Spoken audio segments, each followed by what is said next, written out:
Olá, como está? Como foi a sua semana? Nós estamos juntos mais uma vez e vamos estudar mais um livro da Palavra de Deus. Mas antes nós vamos orar. Senhor, orienta-nos no estudo da Tua Palavra, que sejamos enriquecidos com todo o conteúdo dela.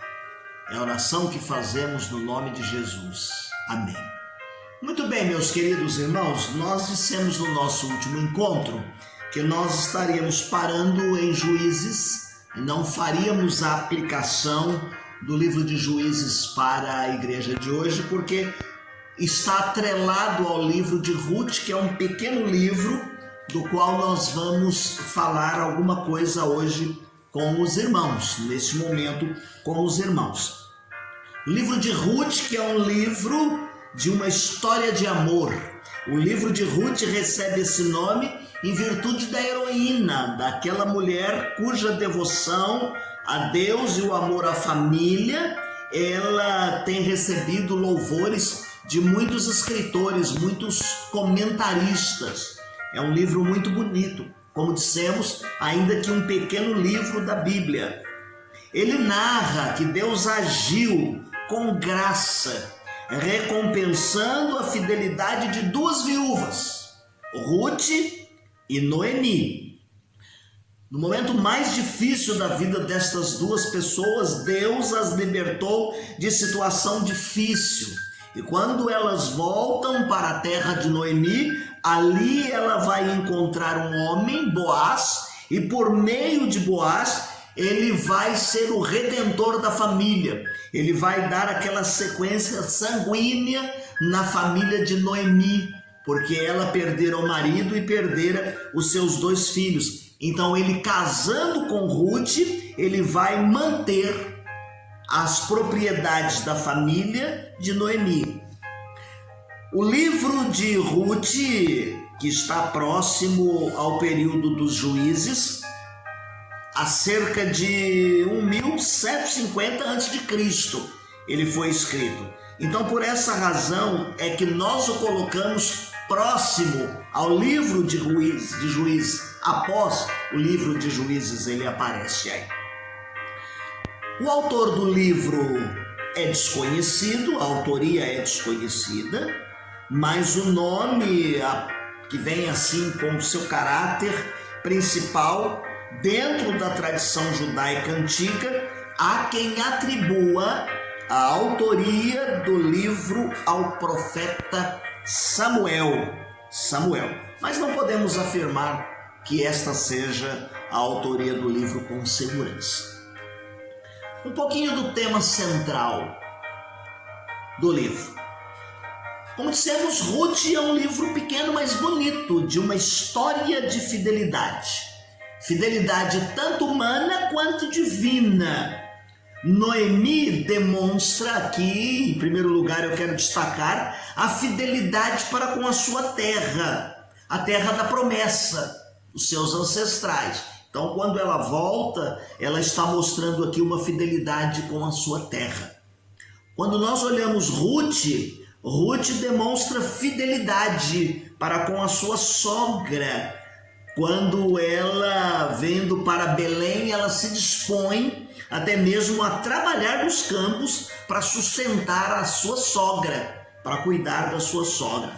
Ruth tem mais, ela demonstra fidelidade ao seu marido pelo desejo que demonstrou de casar-se com um descendente familiar, cumprindo seu papel como parente mais próximo para suscitar a descendência a um dos filhos de Noemi. Lembram-se que havia um costume, quando havia um falecido, casava com um outro da família, a fim de que pudesse suscitar a descendência dentro da própria família. Então Ruth, que casa com um dos filhos de Noemi, aqui ela vai mostrar a fidelidade familiar quando ela se propõe e dispõe a casar-se com Boaz, que é da família de Noemi. Esse é um dos compromissos da aliança antiga, o remidor, aquele que vai cuidar da família. Assim, Ruth, que é o tema do livro, o nome do livro, ele vem contar a história da fidelidade de Deus. Deus é fiel. Deus aqui vai preservar uma linhagem familiar que no decorrer do tempo nasce Davi e de Davi vai nascer Jesus Cristo. Então Ruth, que é moabita e não é judia, ao casar-se com Boaz, ela entra na linha da árvore genealógica do qual Deus vai fazer cumprir o seu papel, que é cumprir a promessa de mandar aquele que vai esmagar a cabeça da serpente, que é Jesus Cristo, que na plenitude dos tempos vai nascer. Então Ruth vai nos lembrar esta fidelidade de Deus, desempenhando o seu papel no cumprimento das suas promessas. A graça de Deus e a sua liderança providencial são os principais temas da história de Ruth. Um pouquinho do propósito e da teologia deste livro. Se bem que o propósito imediato desse livro seja demonstrar os ancestrais de Davi. Como eu disse que Boaz, Ruth entram como aqueles que estão na árvore genealógica de Davi. Então, uma das coisas que o livro de Ruth conta é que ele vem, então, nesse propósito de mostrar os ancestrais do rei Davi. Aqui nós encontramos também muitas verdades espirituais que a história narra. Ruth é de Moabe, como nós já mencionamos. Quem são os moabitas? Se você ler lá em Deuteronômio capítulo 23, verso de número 3, os moabitas foram excluídos da nação de Israel. Mas, pela fé, nós vamos ver aqui que o Deus de Israel é aquele que faz com que Ruth seja aceita. E então ela serve aqui, meus queridos irmãos, como ilustração da graça de Deus. Quantos de nós não merecíamos receber de Deus algum favor ou alguma bênção? Ruth, por ser moabita, não receberia nenhum dos favores de Deus, mas aqui ela vai entrar na linha genealógica de Jesus e demonstra aqui a graça de Deus. Graça demonstrada a um gentio. Efésios capítulo 2, 11 a 22, o apóstolo Paulo deixa muito bem claro que o evangelho chegou também para outras gentes, os gentios. E nós podemos dizer que somos gentios, porque não somos judeus. Então, através do sangue de Cristo derramado na cruz do Calvário, nós fomos alcançados pela graça de Deus. Boaz aqui é aquele parente que poderia redimir a descendência familiar. E isso ele faz como um antitipo ou um tipo de Jesus Cristo. Jesus pagou o preço para nos remir. Boaz entra como aquele que vai lá e vai resgatar e vai tomar a propriedade, vai casar-se com Ruth, e nós poderíamos entender aqui como sendo o tipo de Jesus. Parente desconhecido, é um parente desconhecido, mas ele está disposto a casar-se com Ruth, uma moabita, desprezada lá atrás. Boaz amou a Ruth e dessa maneira ele a torna participante da sua herança. Assim é a graça de Deus. Deus nos torna participantes da sua herança através de Jesus Cristo. Ruth torna-se então um ancestral do Messias, Mateus capítulo 1, verso de número 5, e do rei Davi, por meio da descendência do Messias que fora prometido, lá em 2 Samuel capítulo 7. Assim como Raabe, lá no tempo dos espias, ela vem fazer parte e Josué reconhece o seu valor, ela até recebe a bênção no meio do povo de Deus.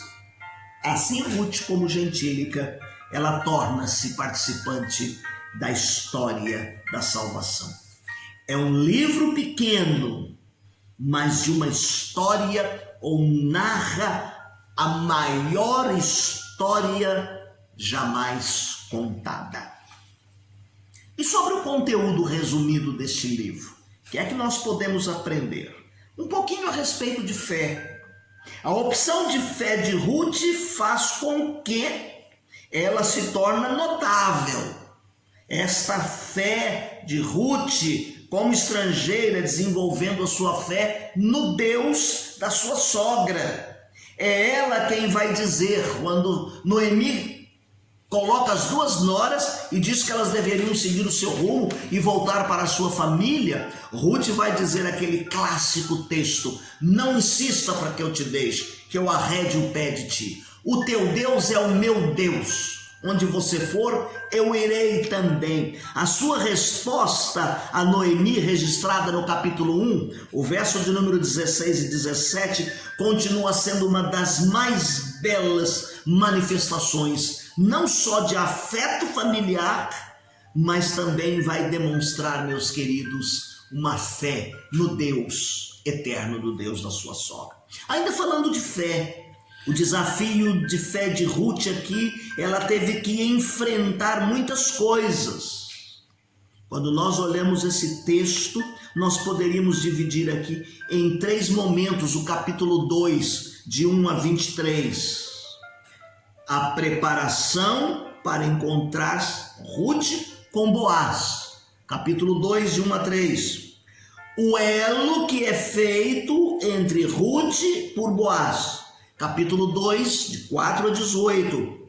E o cuidado de Ruth, capítulo 2, verso de número 19 a 23. Ainda falando um pouquinho a respeito de fé, o pedido de fé que Ruth fez, no capítulo 3, de 1 a 18, nesse bloco nós encontramos os seguintes destaques: a obediência de Ruth, capítulo 3, de 1 a 6, a confiança de Ruth, capítulo 3, 7 a 15, e a paciência de Ruth, capítulo 3, 16 a 18. E para terminar esse nosso encontro, o nascimento do filho de Ruth como resultado da sua fé, está no capítulo 4, de 1 a 22. De modo muito simples aqui, o autor vai narrar e mostrar aqui a redenção. Capítulo 4, de 1 a 12, e o descanso de Ruth, no capítulo 4, de 13 a 22. Paramos aqui hoje. Nosso próximo encontro, então, a gente retoma algumas ideias de Juízes, pegamos Ruth e fazemos a aplicação da mensagem para a igreja hoje. Deus te abençoe. Não deixe de fazer a sua leitura diária. Tenha uma semana feliz e abençoada.